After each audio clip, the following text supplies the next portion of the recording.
Hello my dear students, ಎಲ್ಲರಿಗೂ ಹೊಸ ಒಂದು ವಿಡಿಯೋಗೆ ಸ್ವಾಗತ. ಇವತ್ತಿನ ವಿಡಿಯೋ ಕಂಪ್ಲೀಟ್ಲಿ ನಾವು ಫೋಕಸ್ ಮಾಡೋದು ಈ ಬರುವ ಜನವರಿ 2025 CA ಇಂಟರ್ ಎಕ್ಸಾಮಿನೇಷನ್ ಬರೆಯುವ ಸ್ಟೂಡೆಂಟ್ಸ್ಗೋಸ್ಕರ. ನಮ್ಮ ಕಾನ್ಸೆಪ್ಟ್ ಅಂತ ಹೇಳೋದು ಈ ಲೋ ಪೇಪರ್ ಅಂತ ಹೇಳೋದು it is one of the most difficult paper. ನಮಗೆ ಕ್ಲಿಯರ್ ಮಾಡಲಿಕ್ಕೆ ತುಂಬ ಕಷ್ಟ ಇರುತ್ತೆ. ಸೊ ನಮಗೆ ಯಾವ ರೀತಿಯಲ್ಲಿ ಅಕೌಂಟ್ಸ್ ಎಕ್ಸಾಮಿನೇಷನ್ ಆದ ನೆಕ್ಸ್ಟ್ ಬರುವ ಎಕ್ಸಾಮಿನೇಷನ್ ಯಾವ ಥರ ಒಳ್ಳೆಯ ರೀತಿಯಲ್ಲಿ ನಮಗೆ ಕ್ಲಿಯರ್ ಮಾಡಬಹುದು ಅಂತ ನಾವು ಈ ಒಂದು ವಿಡಿಯೋದಲ್ಲಿ ಡಿಸ್ಕಸ್ ಮಾಡ್ತಿದ್ದೀವಿ.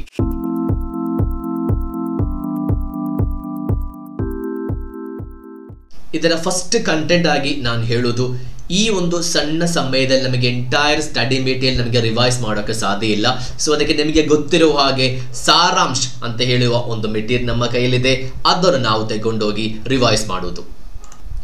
ಇದು ಆಲ್ರೆಡಿ ನಿಮಗೆ ಗೊತ್ತಿದೆ. ಸಾರಾಂಶ ಅಂತ ಹೇಳುವ ಈ ಒಂದು ಮೆಟೀರಿಯಲ್ ಎಲ್ಲರಿಗೂ ತುಂಬ ಉಪಕಾರ ಆಗಿದೆ. ಇನ್ನೂ ಯಾರಿಗಾದ್ರು ಗೊತ್ತಿಲ್ಲ ಅಂದರೆ ಅರೌಂಡ್ 160 ಪ್ಲಸ್ ಪೇಜಸ್ ಮಾತ್ರ ಇದೆ. ನಮ್ಮ 3 ಮಾಡ್ಯೂಲನ್ನು 160 ಪೇಜಸ್ ಅಲ್ಲಿ ಕೋಡಿಫೈ ಮಾಡಿ ಇಟ್ಟಿದ್ದಾರೆ. ಒಂದು ಒಳ್ಳೆಯ ಸ್ಟಡಿ ಮೆಟೀರಿಯಲ್. ಇವರು ಕೆಲವುದನ್ನು ಡೀಟೇಲ್ ಆಗಿ ಹೇಳಿದ್ದಾರೆ. ಆ ಡೀಟೇಲ್ ಆಗಿದ್ದನ್ನು ನಾವು ಒಳ್ಳೆಯ ರೀತಿಯಲ್ಲಿ ಕಲಿಬೇಕು. ಎಸ್ಪೆಷಲಿ ನಾವೇನು ಮಾಡಬೇಕು, ಆ ಒಂದು 3 ಚಾಪ್ಟರ್ಸಿನ 30 ಮಾರ್ಕ್ಸಿನ ಕಾನ್ಸೆಪ್ಟ್ ಇದೆ. ಇದರಲ್ಲಿ ಕ್ವಶನ್ ಪೇಪರ್ ಡಿಸ್ಕಷನ್ಸ್ MCQ ಯಾವುದೇ ರೀತಿಯಲ್ಲ, ಕಾನ್ಸೆಪ್ಟ್ ಮಾತ್ರ ಇದೆ. ನಿಮಗೊಂದು 1 ಡೇ 1 ಶಾರ್ಟ್ ರಿವಿಷನ್ ಮಾಡಬೇಕು ಅಂತ ಹೇಳಿದರೆ ನಿಮಗೆ ಈ ಒಂದು ಸಾರಾಂಶ ಅಂತ ಹೇಳುವ ಈ ಒಂದು ಸಮ್ಮರಿ ಬುಕ್ಸ್ ನಿಮಗೆ ನೋಡ್ಬೋದು. ಜಸ್ಟ್ ಒಂದು ತೋರಿಸೋದಾದರೆ ನಿಮಗೆ ಆಲ್ರೆಡಿ ಗೊತ್ತಿದೆ. ಸಾರಾಂಶದಲ್ಲಿ ಫುಲ್ ಡೀಟೇಲ್ಸ್ ಅವರು ಕೊಟ್ಟಿದ್ದಾರೆ. ಯಾವುದೇ ಇಂಪಾರ್ಟೆಂಟ್ ಕಾನ್ಸೆಪ್ಟ್ ಅವರು ಬಿಟ್ಟಿಲ್ಲ.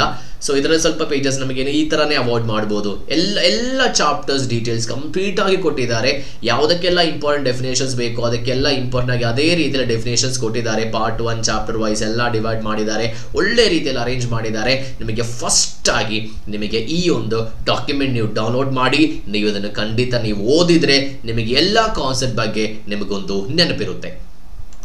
ಸೊ ನಾವು ಫಸ್ಟ್ ಪಾಯಿಂಟ್ ಆಗಿ ನಾವು ಸಾರಾಂಶ ಅಂತ ಹೇಳುವ ಒಂದು ಡಾಕ್ಯುಮೆಂಟ್ ನಾವು ಓದಿದ್ದೀವಿ.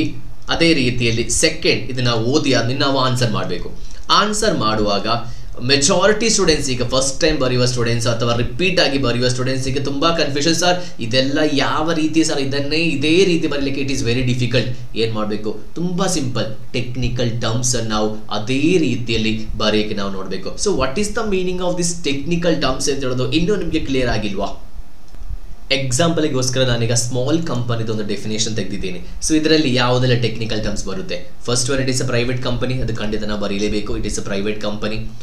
Next, paid up share capital not more than 4 crore or ಇಷ್ಟು ನಿಮಗೆ ಬರೀಲಿಕ್ಕೆ ಆಗೋದಾ? Not more than 10 crore, not more than 4 crore or such higher amount ನಿಮಗೆ ಏನೂ ಸಿಗ್ಲಿಲ್ವಾ? Or not more than shall not be more than 10 crore at least. And ಇದೊಂದು technical term. ಇದರಲ್ಲಿ turn over ಈ as per the profit and loss leave it not more than 40 crore, such higher amount more than 100 crore. ಏನು ಮಾಡಬೇಕು, ಇದನ್ನೆಲ್ಲ underline ಮಾಡಬೇಕು. So ಇದೇ ಥರ ನಮಗೆ ಯಾವುದೆಲ್ಲ ಕ್ವಶನ್ಸ್ ಬರುತ್ತೋ ಅದರಲ್ಲಿ ಟೆಕ್ನಿಕಲ್ ಟರ್ಮ್ಸ್ ಅದರಲ್ಲಿ ಇಂಪಾರ್ಟೆಂಟ್ ಆಗಿ ಆ ಒಂದು ಕ್ವಶನಿಗೆ ಆನ್ಸರ್ ಬರೀಲಿಕ್ಕೆ ಅದು ಅರ್ಥ ಕೊಡುತ್ತೆ ಅಂತ ಹೇಳುವ ಟೆಕ್ನಿಕಲ್ ಟರ್ಮ್ಸ್ ಅನ್ನು ನಾವೇನು ಮಾಡಬೇಕು, ಅಂಡರ್ಲೈನ್ ಮಾಡಬೇಕು. ಮ್ಯಾಕ್ಸಿಮಮ್ ಟೆಕ್ನಿಕಲ್ ಟರ್ಮ್ಸ್ ಇದ್ರೆ ಸಾಕು. ಫುಲ್ ನೀವು ಅದೇ ರೀತಿಯಲ್ಲಿ ಬರೆದ್ರೆ ಇಟ್ ಈಸ್ ಗ್ರೇಟ್. ಏನೂ ಇಲ್ಲ ಅಂದರೆ ನೀವು ಅಟ್ಲೀಸ್ಟ್ ಟೆಕ್ನಿಕಲ್ ಟರ್ಮ್ಸ್ ಅನ್ನು ಒಳ್ಳೆಯ ರೀತಿಯಲ್ಲಿ ಬರೆದು ನಿಮ್ಮದಾದ ಲ್ಯಾಂಗ್ವೇಜ್ ನಿಮಗೆ ಬರೀಬೋದು. ಅದೇ ರೀತಿಯಲ್ಲಿ ಯಾವುದೇ ಟೆನ್ಷನ್ ಇಲ್ಲ. ನೆಕ್ಸ್ಟ್, ಈ ಸಲ ಎಕ್ಸಾಮಿನೇಷನ್ಗೆ ಲಾಸ್ಟ್ ಟೈಮ್ ನಾವು ನೋಡೋದಾದ್ರು ಈಗ ಲಾಸ್ಟ್ ಟೈಮ್ ಈ ಜನರಲ್ ಕ್ಲೋಸಸ್ ಇಂಟರ್ಪ್ರಿಟೇಷನ್ಗೆಲ್ಲ ಜಾಸ್ತಿ ಕ್ವಶನ್ಸ್ ಕೇಳಿದ್ದಾರೆ. ಸೊ ಈ ಸಲನೂ ಏನು ನೀವು ಅದಕ್ಕೆ ಇಂಪಾರ್ಟೆನ್ಸ್ ಕೊಡಬೇಕು. ಯಾಕಂದರೆ ಅದಕ್ಕೆ 30 ಮಾರ್ಕ್ಸ್ ಇದೆ. ಓನ್ಲಿ 3 ಚಾಪ್ಟರ್ಸ್ ಮಾತ್ರ ಇದೆ. ನಿಮಗೆ ಅದನ್ನು ಕಲೀಲಿಲ್ಲ, ನಿಮಗೆ ಇನ್ನೂ ಆಗಲ್ಲ ಅಂತ ಹೇಳಿದ್ರೆ ಜಸ್ಟ್ ಲೀವ್ ಇಟ್. ನಾವು ಜನರಲ್ ಹೇಳುವ ಅಕೌಂಟ್ಸ್ ಆಫ್ ಕಂಪನೀಸ್ ಅದು ಮಾತ್ರ ತುಂಬ ಇಂಪಾರ್ಟೆಂಟ್ ಅಂತ ಅಲ್ಲ. ಲಾಸ್ಟ್ ಟೈಮ್ ಕೇಳದ ಕ್ವಶನ್ಸು ಅವರು ಈ ಸಲ ಕೇಳ್ಬೋದು. ಅದಕ್ಕೆ ಒಂದು ಪ್ಯಾಟರ್ನ್ಸ್ ಇದೆ. ನಿಮಗೆ ಯಾವುದು ಪ್ರೀವಿಯಸ್ ಕ್ವಶನ್ಸ್ ನೋಡುವ ನಿಮ್ಗೆ ಗೊತ್ತಾಗುತ್ತೆ. ಸೊ ನಿಮಗೆ ಈ ಚಾಪ್ಟರ್ಸ್ ನಿಮಗೆ ಈಗ ಫೇಮಾ ಚಾಪ್ಟರ್ಸ್ ಎಲ್ಲ ಈಸ್ ವೆರಿ ಇಂಪಾರ್ಟೆಂಟ್ ಚಾಪ್ಟರ್ಸ್. ನಾನು ನಿಮಗೆ ಟೆನ್ಷನ್ ಕೊಡೋಕೆ ಈ ವಿಡಿಯೋ ಮಾಡ್ತಾ ಇಲ್ಲ. ನಿಮಗೆ ಟೆನ್ಷನ್ ಇದ್ದರೆ ಕಂಪ್ಲೀಟ್ ವಿಡಿಯೋ ನೀವು ಈಗಲೇ ಸ್ಟಾಪ್ ಮಾಡಿ you just go with your further studies. ಇದು ಜಸ್ಟ್ ಒಂದು ಅಂಡರ್ಸ್ಟ್ಯಾಂಡಿಂಗ್ಗೆ ಮಾತ್ರ ನಾನು ಹೇಳ್ತಿದ್ದೀನಿ. ಇದರಲ್ಲಿ ನಿಮಗೆ 4ನೇದಾಗಿ ನಿಮಗೆ ಮಾಡಬೇಕಾದದ್ದು ನೀವು MCQ ಕ್ವಶನ್ಸನ್ನು ಇಂಪಾರ್ಟೆಂಟ್ ಆಗಿ ನೀವು ಅಟೆಂಡ್ ಮಾಡಲೇಬೇಕು. ಯಾಕಂದರೆ ಸರಿ ಆದರೆ ನಮಗೆ 2 ಮಾರ್ಕ್ಸ್ ಆಗಲೇ ಸಿಗುತ್ತೆ. ಕೇಸ್ ಲೋ ಬೇಸ್ಡ್ ಕ್ವಶನ್ಸ್ ಖಂಡಿತ ಕೇಸ್ ಲೋ ಬೇಸ್ಡ್ ಕ್ವಶನ್ಸ್. ಆದರೆ ನಾವೊಂದು ಕೇಸ್ ಲೋ ಬೇಸ್ಡ್ ಕ್ವಶನ್ಸ್ ಅನ್ನು ಓದಿ ನಮಗೆ ಅದು 4 ಮಾರ್ಕ್ ಇದೆ ಅಂತ ಅಂದ್ಕೊಳ್ಳಿ. ನಮಗೆ ಅದನ್ನು ಆನ್ಸರ್ ಬರೆದ್ರು ಅವ್ರಿಗೆ ಅದನ್ನು 2 ಮಾರ್ಕ್ ಮಾಡ್ಬೋದು ಅಥವಾ 1 ಮಾರ್ಕ್ ಮಾಡ್ಬೋದು. ಆದರೆ MCQ ನಾವು ಕೇಸ್ಲೋ ಓದಿ ಆನ್ಸರ್ ಬರೆದ್ರೆ 2 ಮಾರ್ಕ್ ಆದರೆ it is right, it is correct, right. ಆದರೆ ಇಲ್ಲಿ ಕೇಳ್ತಾರೆ ಸರ್ ಇಲ್ಲಿ ಏನಾದರೂ ಸಿಗುತ್ತೆ. I am seeing the importance you are giving.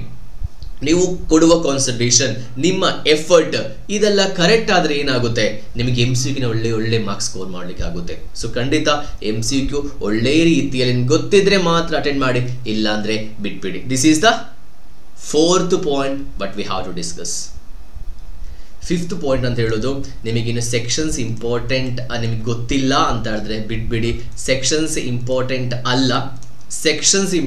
ಅಲ್ಲ, ನೀವು ಪ್ರೊವಿಷನ್ ಜೊತೆ ಸೆಕ್ಷನ್ಸ್ ಆಡ್ ಮಾಡುವಾಗ ಮಾತ್ರ ಸೆಕ್ಷನ್ಸ್ ಇಂಪಾರ್ಟೆಂಟ್. ಸೆಕ್ಷನ್ಸ್ ಮಾತ್ರ ಸಪ್ರೇಟ್ ಬರೆಯುವಾಗ it is not an important thing.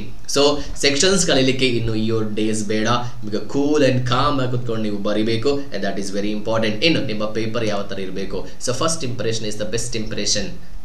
ಅದೇ ರೀತಿಯಲ್ಲಿ ನಿಮಗೆ ಎಷ್ಟು ಗೊತ್ತಿರೋ ಕ್ವೆಶನ್ಸ್ ನೀವು ಕರೆಕ್ಟಾಗಿ ಬರೀರಿ, ಒಳ್ಳೆ ರೀತಿಯಲ್ಲಿ ಬರೀರಿ. ಮುಂದೆ ಹೋಗುವಾಗ ಹ್ಯಾಂಡ್ ರೈಟಿಂಗ್ ಎಲ್ಲ ಆ ಥರ ಆಗುತ್ತೆ. ಸೊ ಫಸ್ಟ್ ಕ್ವೆಶನ್ಸ್ ನೀವು ಯಾವ್ದು ಬರೀತೀರ ಅವರಿಗೆ ಅಟ್ರಾಕ್ಟ್ ಮಾಡೋ ಥರನೇ ನಾವೇನು ಮಾಡಬೇಕು, ಬರಿಬೇಕು. ನಾವು ಫುಲ್ ಟೈಮ್ ಏನು ಯುಟಿಲೈಸ್ ಮಾಡಬೇಕು. ಟೈಮ್ ಕರೆಕ್ಟಾಗಿ ನೀವು ಪ್ಲ್ಯಾನ್ ಮಾಡಿ. ನಿಮಗೆ ಆನ್ಸರ್ ಶೀಟ್ ಕ್ವೆಶನ್ಸ್ ಯಾವ ಥರ ಬರ್ತದೆ ಗೊತ್ತಿದೆ. MCQಗೆ ಏನು ಮಾಡಬೇಕು, ನೀವು MCQಗೆ ಇಷ್ಟು ಟೈಮ್ ನಾವು ಸ್ಪೆಂಡ್ ಮಾಡ್ತೀನಿ, ಕರೆಕ್ಟಾಗಿ ಟೈಮ್ ನೀವು ಅಲೋಕೇಟ್ ಮಾಡಿ. ಟೆನ್ಷನ್ ಏನೂ ಬೇಡ. MCQ ನಿಮಗೆ ತುಂಬ ಈಸಿ ಬರುತ್ತೆ. ನೀವು ಒಳ್ಳೆಯದಾಗಿ ಒಂದು ಫೋಕಸ್ ಮಾಡಿ, ನಿಮಗೆ ಅದು ಆನ್ಸರ್ ಎಲ್ಲ ಸಿಗುತ್ತೆ. ನೀವು ಕರೆಕ್ಟಾಗಿ ಟೈಮ್ ಎಲ್ಲ ಅರೇಂಜ್ ಮಾಡಿ ಕೊನೆಯಲ್ಲಿ ಒಂದು 5 ಮಿನಿಟ್ಸ್ ನೀವೇನು ಮಾಡಬೇಕು, ಕಂಪ್ಲೀಟ್ ನಿಮ್ಮದು ಬರ್ದಾದ್ಮೇಲೆ ನೀವು ಫ್ರೀಯಾಗಿ ಇಡಬೇಕು. ಯಾಕಂತ ಹೇಳಿದರೆ ಕ್ವಶನ್ ನಂಬರ್ ಆ ಥರ ಏನಾದರೂ ಬಿಟ್ಟು ಹೋದರೆ, ನೀವೀಗಿನ ಅಂಡರ್ಲೈನ್ ಮಾಡಲಿಕ್ಕಿದ್ರೆ ಆ ಥರ ನೀವು ಗಡಿಬಿಡಿ ಮಾಡಬೇಡಿ. ನೀವು ಕರೆಕ್ಟಾಗಿ ಕಾಮ್ ಆಗಿ ಕೂತ್ಕೊಂಡು ಎಕ್ಸಾಮಿನೇಷನ್ ಬರೀರಿ. ಇಷ್ಟೊಂದು ಪಾಯಿಂಟ್ಸ್ ನಾವು ಡಿಸ್ಕಸ್ ಮಾಡಿದ್ದೀವಿ. ನಿಮಗೆ ಏನಾದರೂ ಡೌಟ್ ಅಂಡ್ ಕ್ಲಾರಿಫಿಕೇಶನ್ಸ್ ನಿಮಗೆ ಕಮೆಂಟ್ ಬಾಕ್ಸಲ್ಲಿ ಕಮೆಂಟ್ ಮಾಡಿ. ಸೊ ಎಲ್ಲರಿಗೂ ಆಲ್ ದ ವೆರಿ ಬೆಸ್ಟ್. ಇನ್ನು ನೀವು CA ಈ ಒಂದು ಗ್ರೂಪ್ ಅಥವಾ ನೀವೆಲ್ಲ ಬರೀದಾದ್ರೆ ಎಲ್ಲ ಪಾಸ್ ಆಗಲಿ. ಇನ್ನು ನೀವು ಆರ್ಟಿಕಲ್ಶಿಪ್ ಮಾಡಿ ಫೈನಲ್ ಮಾಡಿ ಒಂದು ಚಾರ್ಟರ್ಡ್ ಅಕೌಂಟೆಂಟ್ ಆಗಲಿ. All the very best. Thank you.